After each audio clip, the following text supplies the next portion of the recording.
नमस्कार प्रेक्षकांनो. ठरलं तर मग ह्या मालिकेत सचिन आता साक्षीबरोबर खोटं बोलून अस्मिताला भेटायला आला आहे.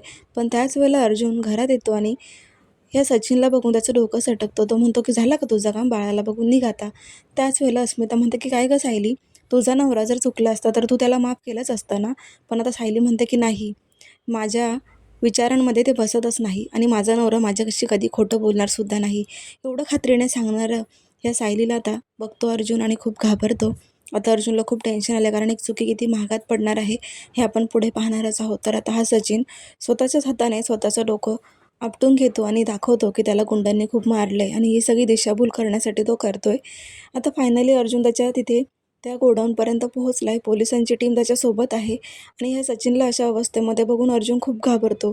तेव्हा आता हा सचिन नक्की काय करणार आहे ते आपण जाणून घेणार आहोत उद्याच्या भागात. पण त्या अगोदर तुम्हाला आजचा भाग कसा वाटला कमेंट करून नक्की कळवा. व्हिडिओला लाईक करा, शेअर करा आणि अशाच डेली प्रोमोसाठी नोटिफिकेशन बेलवर ऑलवरती क्लिक करायला विसरू नका. धन्यवाद.